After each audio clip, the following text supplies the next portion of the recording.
For those of you who don't know, about 23 years ago I started my own farm, and didn't last very long at it. Realized I was made for finer things, unfortunately, and for years I've been trying to figure out how to describe my farming experience, and I've done so in a little haiku for you.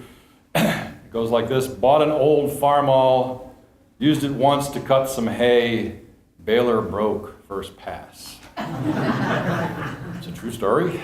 And it broke, and it broke, and it broke, and then I bought another tractor to start the first tractor anyway. I left farming and went into government of all things. And through the work in government, managed to work with small businesses. And through the work with small businesses, managed to get introduced to a young woman who is doing work with helping farmers around Michigan. And she sat with me one day and very passionately told me how important it was that we as a community see the power of farms as true economic engines in northern Michigan. And because of her, I came back to farming in the way that my finer way is able to contribute. And I think all of you know her, and all of you probably understand that there's no one in this conference more important to where we are today in northern Michigan agriculture than my colleague, Patty Cantrell.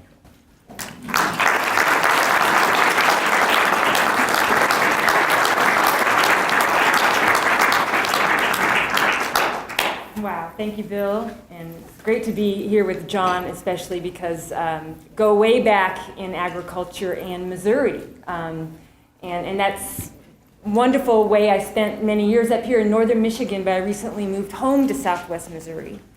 And southwest Missouri is really dear to my heart. My father is from the same county as John Eichert. They're the same age. They grew up. They didn't know each other because they were on kind of different sides of the county.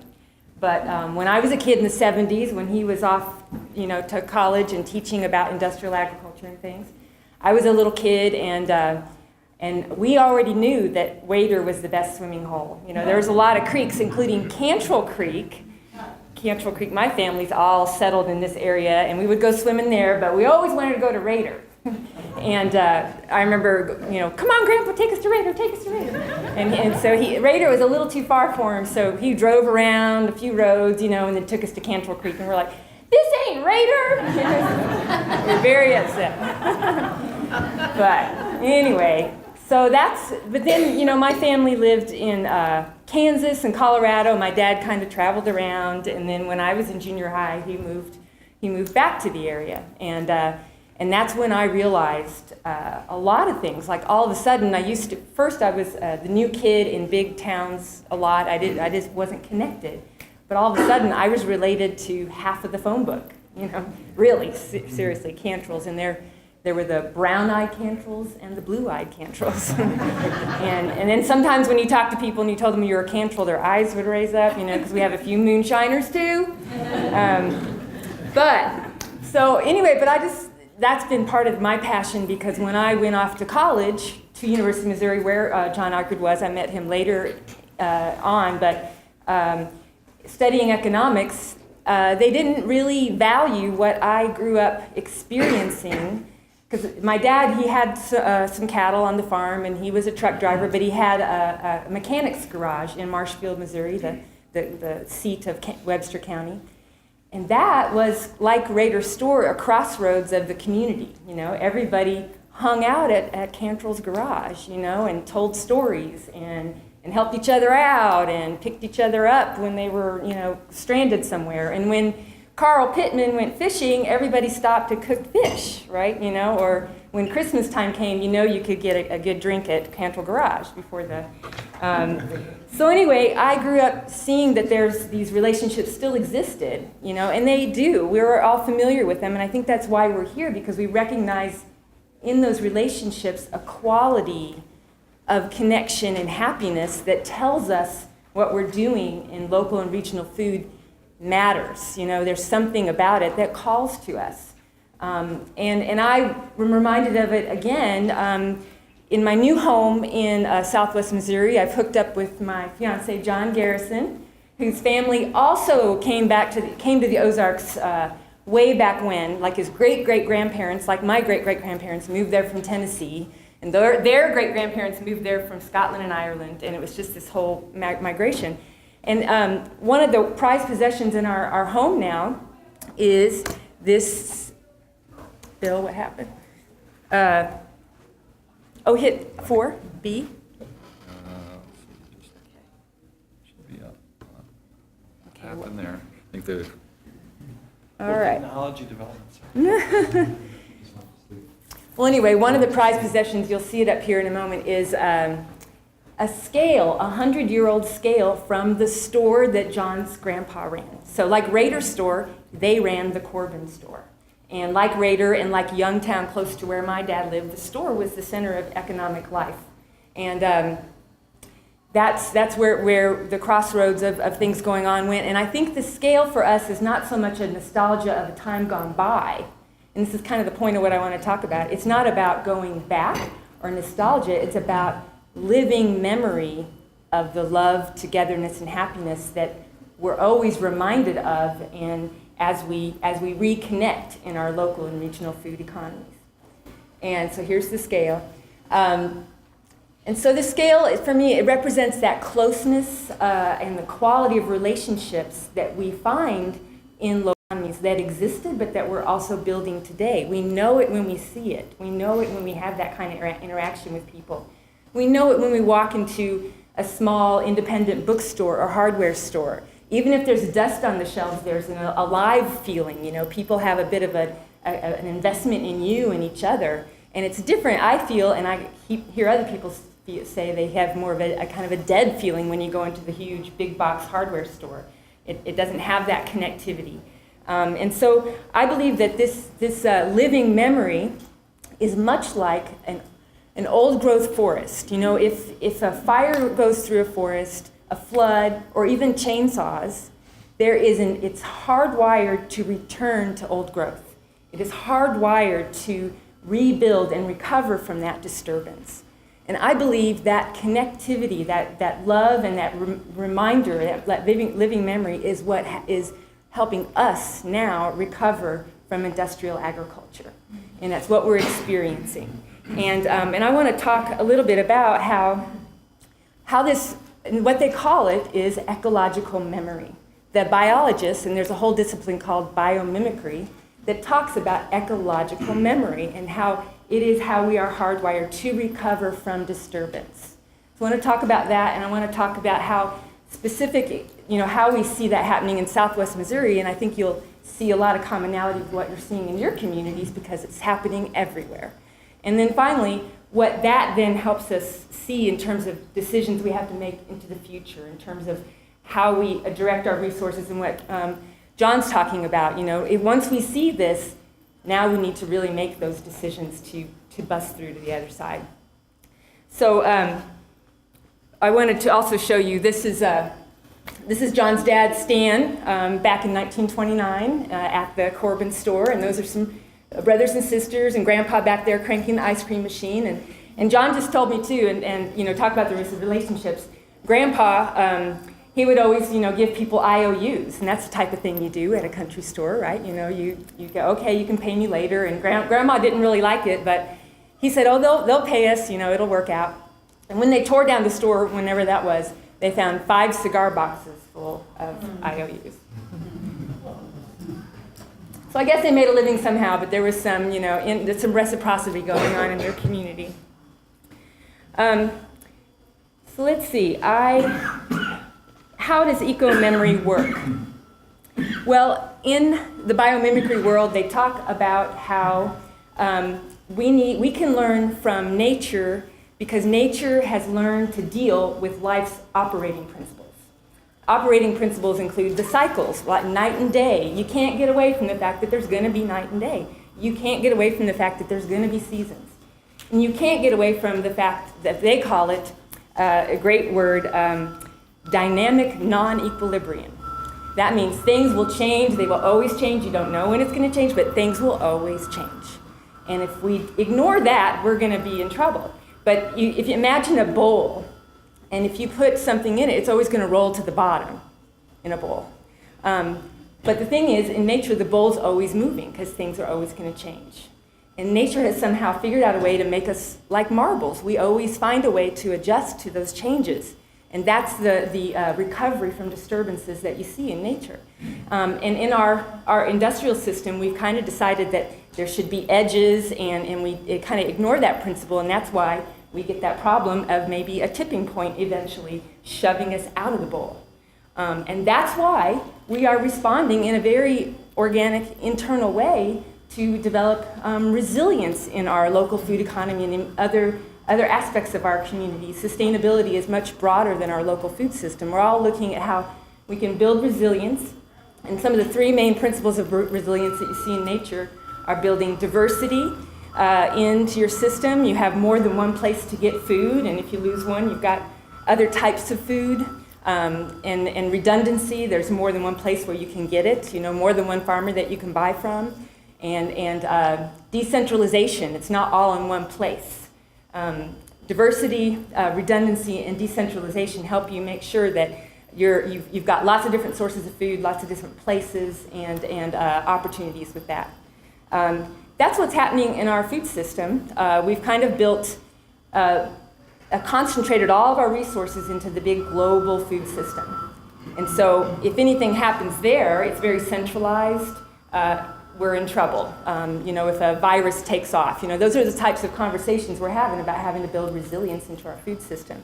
And the local and regional food system is adding that diversity and redundancy and decentralization back into it so that these local feedback loops can create the kind of locally attuned food system that we need. So that's what's happening. Our ecological memory is kind of kicking in. And you see it a lot. And I wanted to talk a little bit about how we see it happening also in terms of three different agents of economic recovery that they see, biomimicry sees in nature.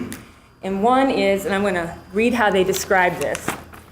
And by the way, if you can't see this too well, this is a forest burned. It's been burned. There's a burned log, and it's coming back to life. And it happens, as you know from biology class or whatever, in stages. After something's been cleared out, you have these opportunistic species come in. And they grow really fast, and they die young. They're not very sustainable.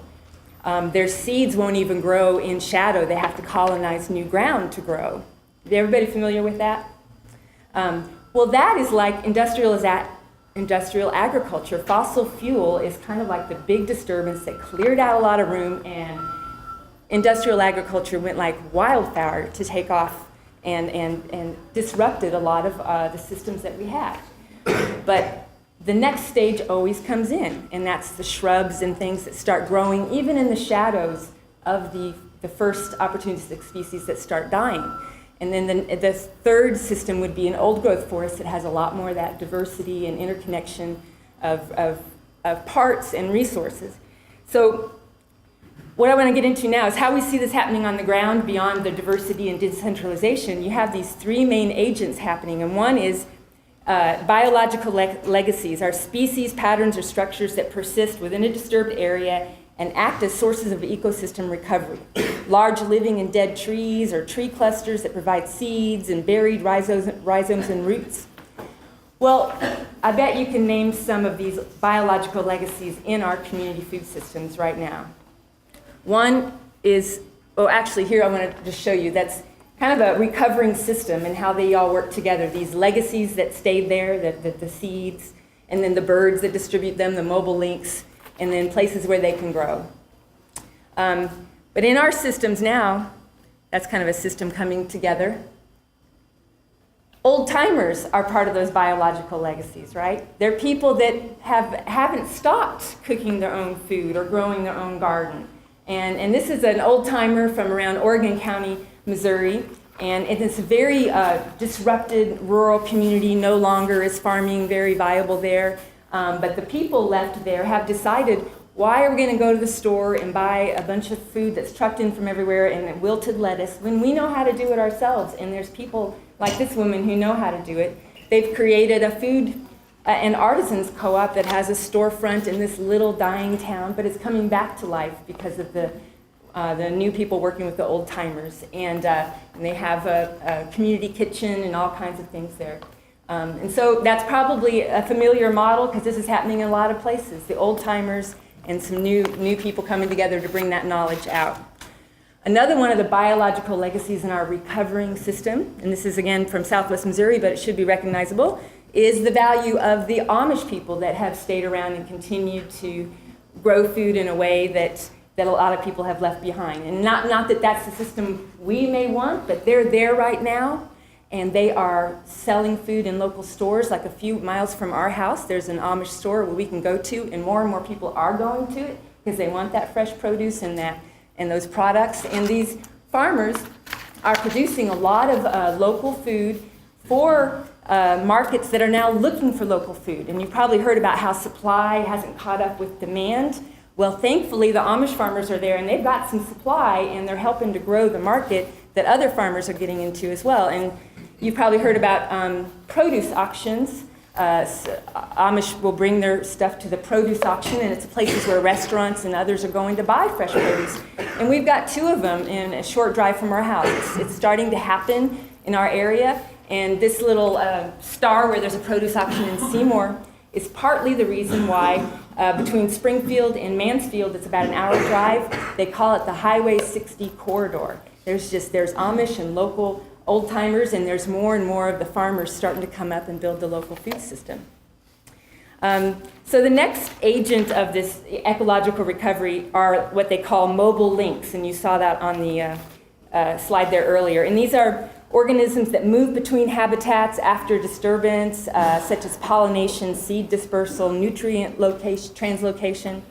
And I think of those as some of the people that have been carrying these ideas around for a while.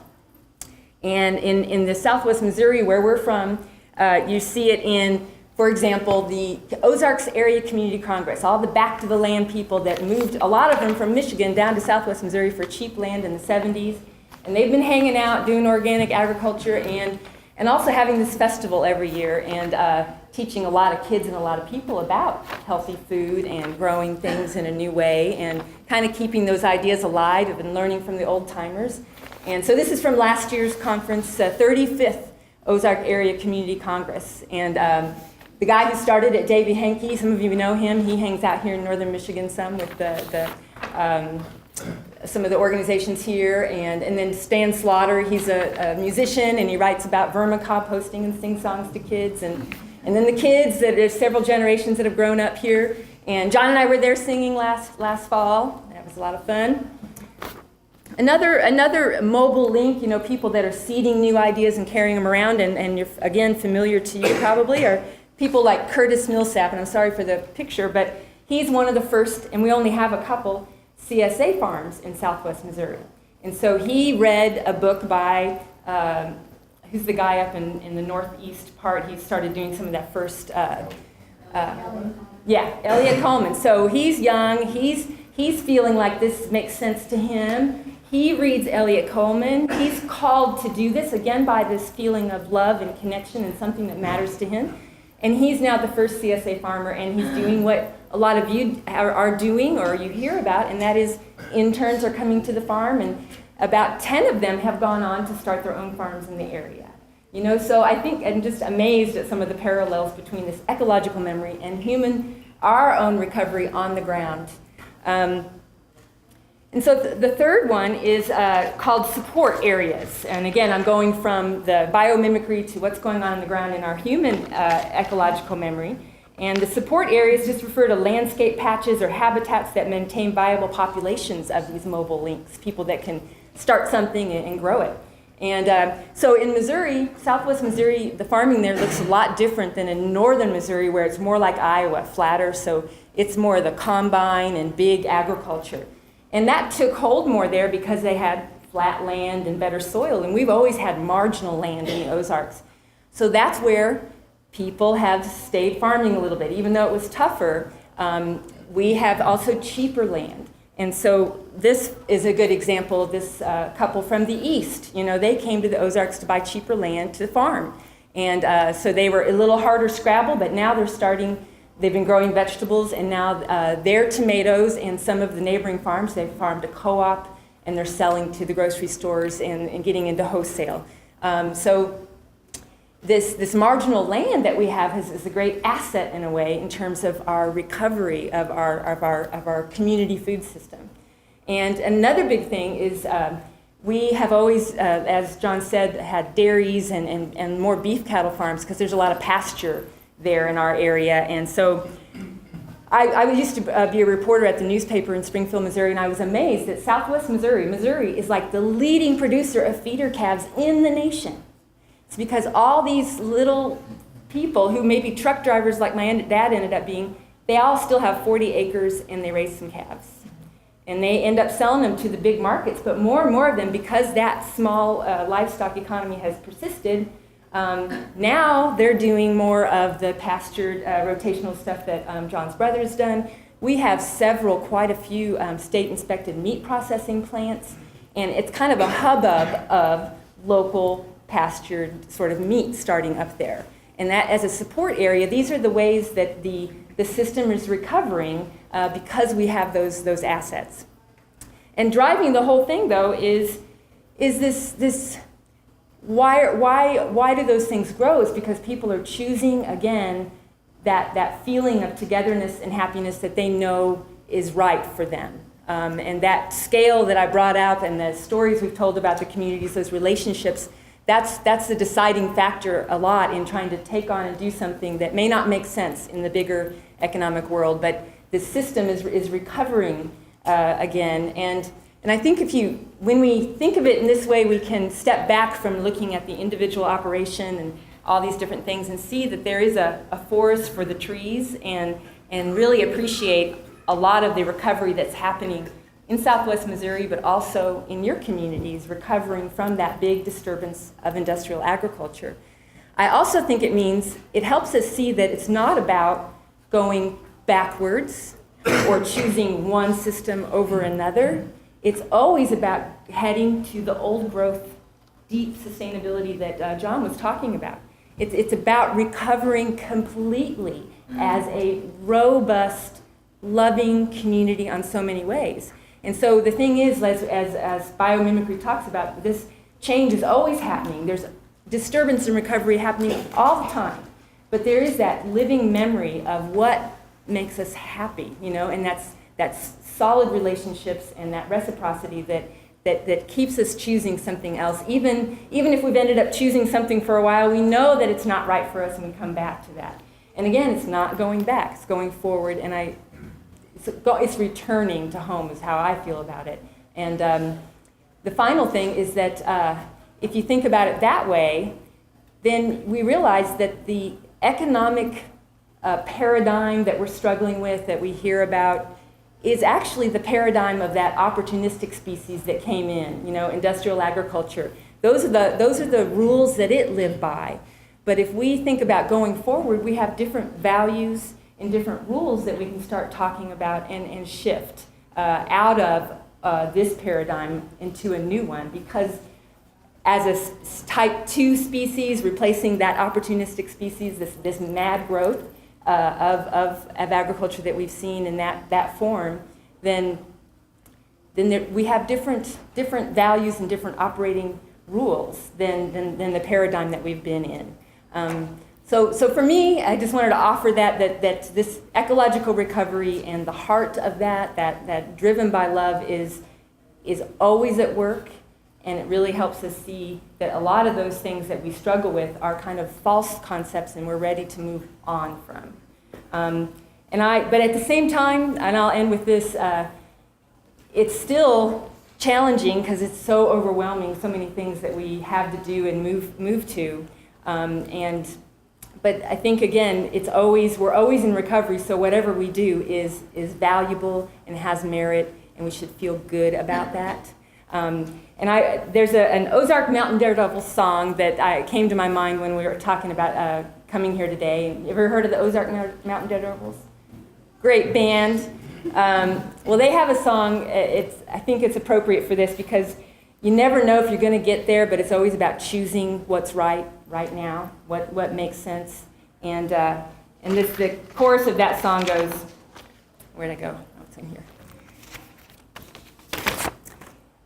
Seems like everyone is out looking for the sun, singing rain and pain on he who hesitates. But it'll shine when it shines. You might think I'm wasting time, but I'm just a good old boy who's learned to wait. Thank you very much.